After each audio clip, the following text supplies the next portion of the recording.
You have an understanding now of how a servlet works. The browser sends in a command, a get or a post command, and that command causes the creation of a request object and a response object, and they're used to call the doGet or doPost method. If you want, you can slip another program in front of the servlet. It's called a filter. This program is passed the request and response objects, and you can do things to their contents, both before and after the servlet does its thing. Here's an example of a filter.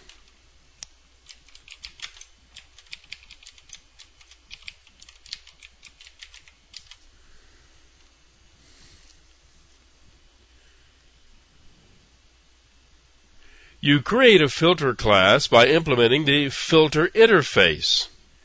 The init method is called first. It's called when the filter object is first being put into service. A filter config object is passed to it. If you're going to need that object, you'll need to save the address of it in a local reference because it doesn't come in again. Probably the most valuable thing you can do with a filter config object is get the servlet context object, which, among other things, supplies methods that give you access to the log file. At the end of the life of the filter, a call is made to its destroy method. This is so you can release any resources or do whatever cleanup otherwise might be necessary. This is the method that's called in place of the servlet method being called. That is, the chain of events that would normally cause a call to a doGet method will instead call this method. Notice that it gets the same request and response objects that would have been passed to the servlet. This means that you can do things to them before you pass them on to the servlet. In this filter, an attribute is set in the request object. It's the text of an HTML body tag that sets the background color. Keeping it simple, that's all that this filter does. Now, this call to doFilter makes a call to the appropriate servlet method and passes on the request and response objects. Now, there's a bit more to this than shows up here at first glance. For example, you can have more than one filter inserted in front of a servlet, and if that's the case, this call would simply call the next filter in line, which in turn would either call the next filter or call the servlet. Inside this code, you don't have to know which is being called or which position this is in the chain. Also, this doFilter method can throw an exception. You can catch these in the filter if you prefer, if you have something to do with them, or you can throw them onto the caller.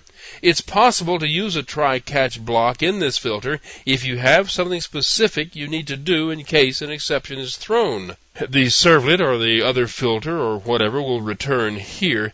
In this example, the attribute is simply removed, but it's just for demonstration. There's no real need to remove it because the object is about to be deleted anyway.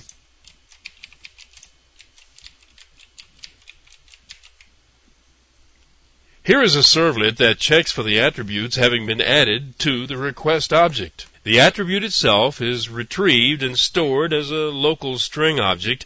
The value of the attribute could be an object of any type, but in this example a string was used, so it would show up in the HTML. If the attribute string is found, it is used as the body tag in the HTML. If not, a regular body tag is used. We'll be able to tell whether the filter worked if there is some color in the background of the page when we look at it. One more thing.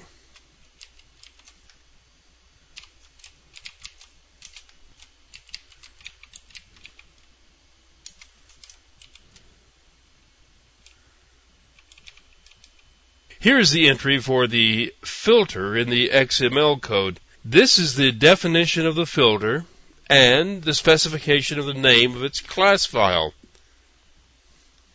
This is how the filter is put in front of the servlet. The filter name and the servlet name appearing in this way will cause the filter to be executed first. You can enter any number of filters that come before the same servlet by naming the same servlet, and all the filters will be run first. The servlet itself is named in the normal way. Now, here's what the page looks like. You address the servlet just as you normally would, and the filter will be stuck in front of it because it's defined that way in the XML code. Here, let me show you. Here you see the color tag as it was constructed by the filter. Now this filter doesn't serve that much of a purpose. It was devised just to show you the mechanics of how things work. You can use a filter for authenticating a user, for logging things, compressing data, decompressing data, or even encrypting and decrypting information coming in from the browser or information to be passed back to the browser.